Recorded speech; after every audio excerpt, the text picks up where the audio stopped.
Happy Thursday. Today is May 7th, 2020, and today's lesson title is The Cold War. Let's start with our affirmation. I believe that all things are possible. I believe that I will make a difference today. I believe in the impossible. I believe, yes, I believe in me. Why? I believe all these things because I am actively participating in the process that makes a difference, because I am great. Today's objective, students will analyze the impact that the Cold War had on America. This week, we are getting right into it, so let's get started. Just like the previous weeks, you will be watching a video. While watching the video, you should complete assignment number 1. This assignment has already been posted in Google Classroom. The title is assignment number 1, the Cold War video. You should either print out the assignment or copy the questions on a separate sheet of paper so that you may answer the questions while the video plays. Since we have been receiving so many complaints about the essay, which really wasn't a real essay, but I digress, you will create a timeline per the events mentioned in the video for assignment number 2. No worries, if you have already seen assignment number 2, then you know that it looks like a bunch of dates. I will go in detail at the end of the lesson per the expectations in completing this assignment.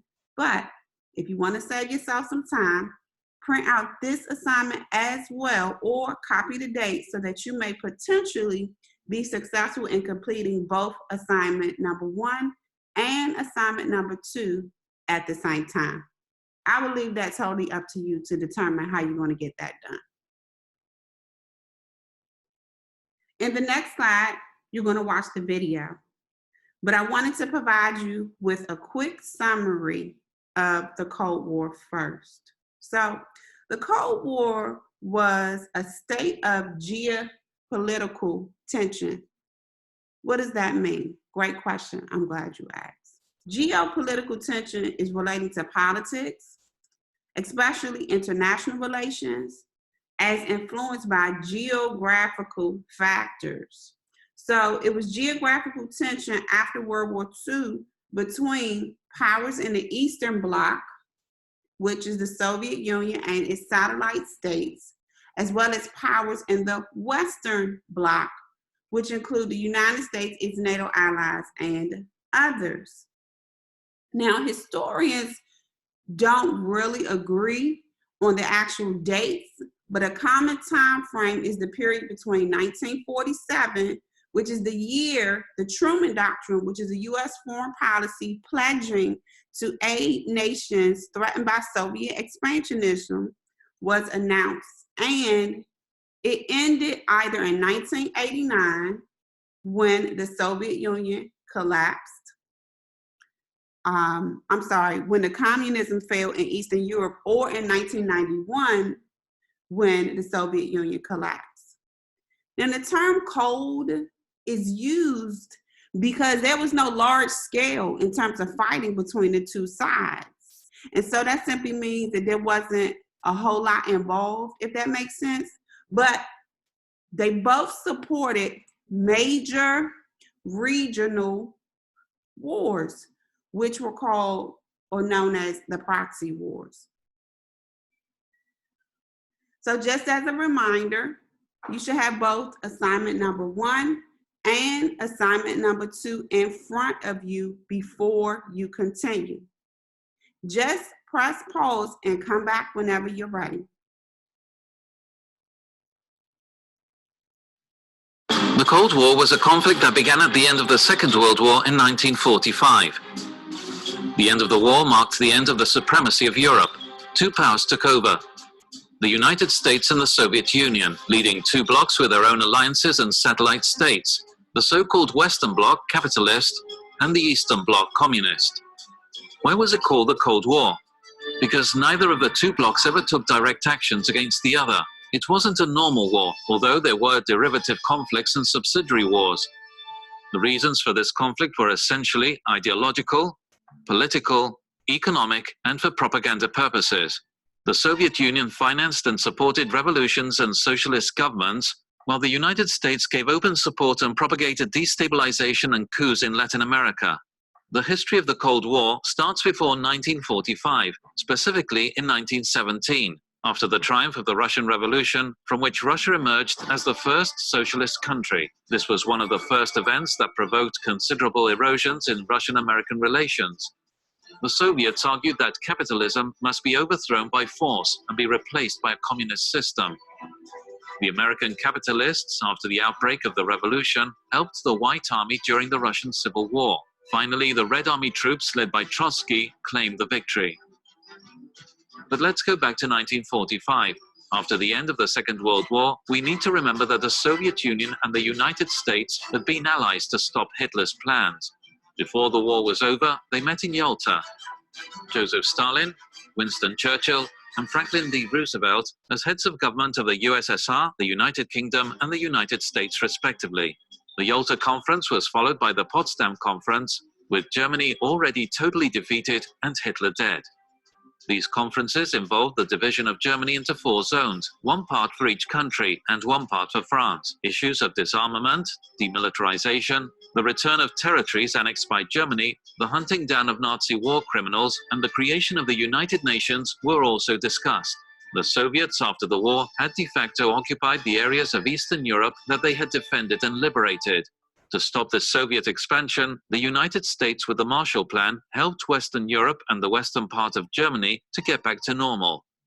With the Marshall Plan, the Americans gave enormous economic aid to Europe. The plan was operational for 4 years from 1948.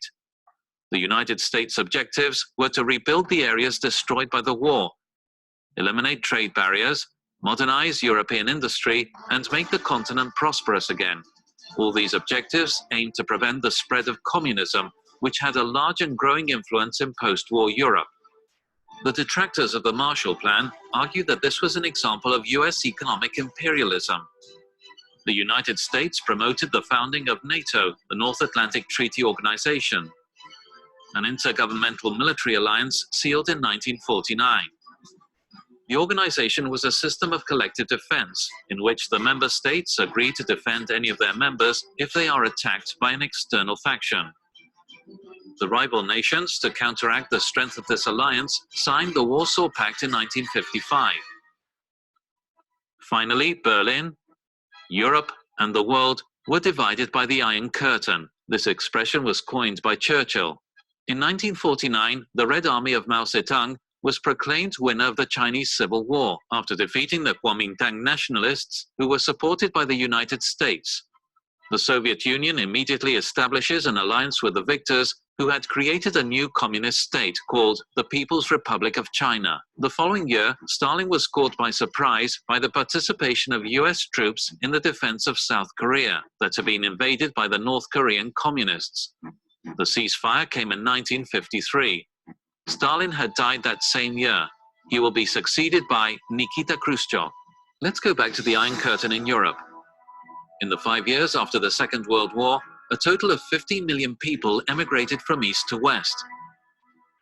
This fact caused the Soviet bloc to carry out an effective emigration blockade in 1950. There was a very tight control of passports so that people couldn't go from one bloc to the other. The border in Berlin, a city that was divided, was a sieve, and many people left the communist side to go to the capitalist side. This led to the construction of the Berlin Wall in 1961. We must remember that Germany was divided after the war in 2 Germanys, the German Federal Republic with its capital in Bonn, and the German Democratic Republic with its capital in Berlin. This division of the world into 2 blocks was maintained because of the risk of the 2 powers annihilating each other in a nuclear war. This forced both sides to exercise great caution in the most conflictive areas. The conflict nearly erupted, but only once, after the overthrow of the military leader Batista in Cuba by Fidel Castro. The United States tried to carry out an invasion of Cuba, but failed.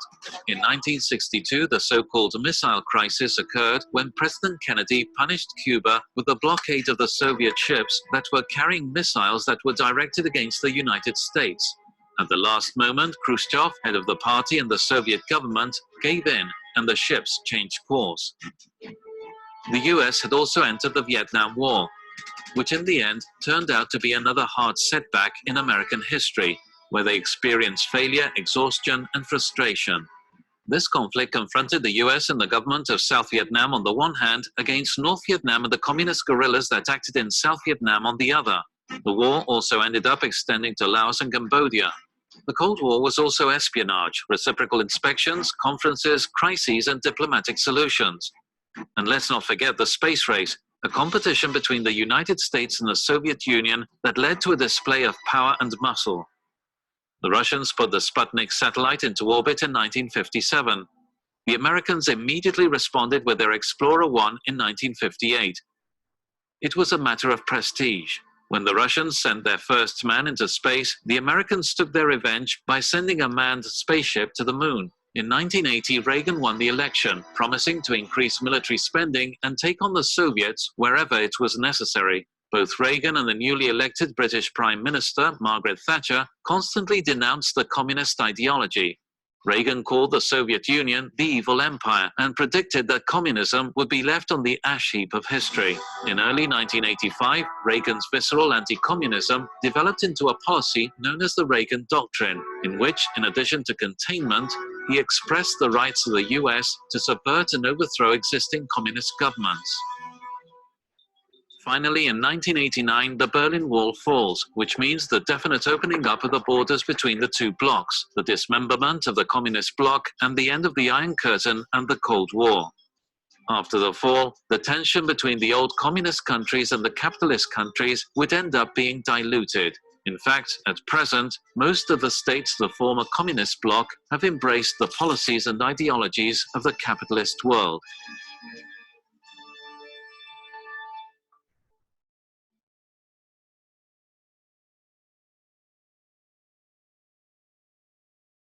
The Cold War was a conflict that began at the end of the Second World Well, and just like that, that's all, folks. I think covering over 40-something years worth of history within a 7-minute time frame is pretty darn impressive. Hopefully you completed your assignments while the video played, but if not, you still have time. Now for your assignments.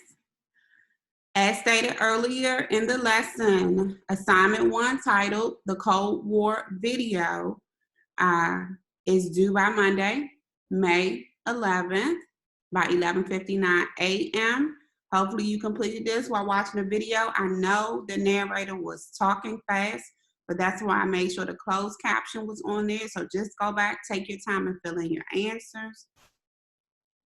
Assignment number 2, also due on Monday, May 11th, 11:59 a.m. You have to write the significance of each date per what the video states. Please ensure for both assignments that you understand in order to receive full credit, you must submit your assignment on time and submit your answers using the Google Doc that has already been provided. Failure to follow this instruction may result in you not receiving full credit or any credit for the assignment.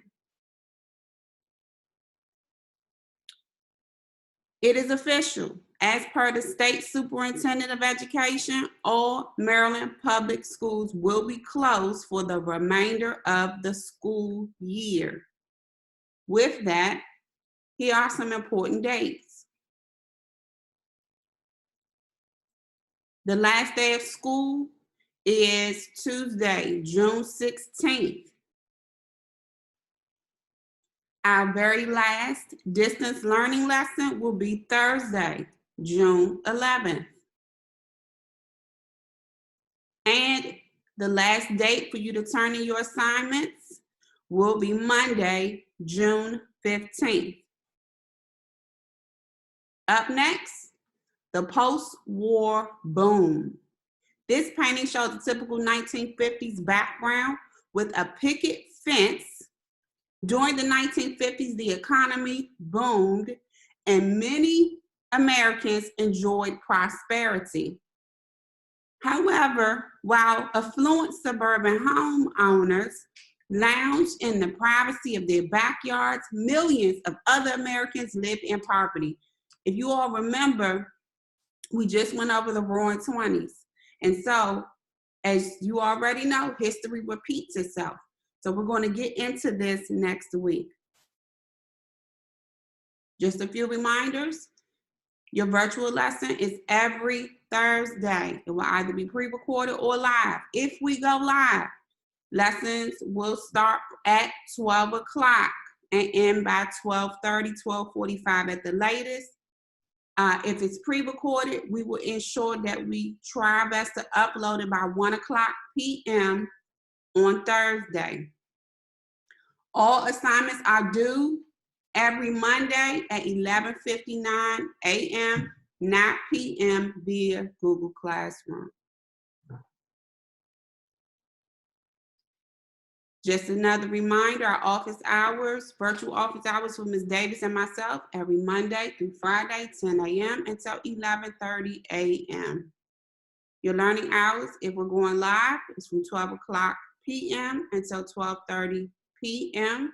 If we are live, we will stay in the live session for an additional 30 minutes to answer any questions. This concludes our lesson on the Cold War. Be safe, stay home, stay healthy. Until next Thursday.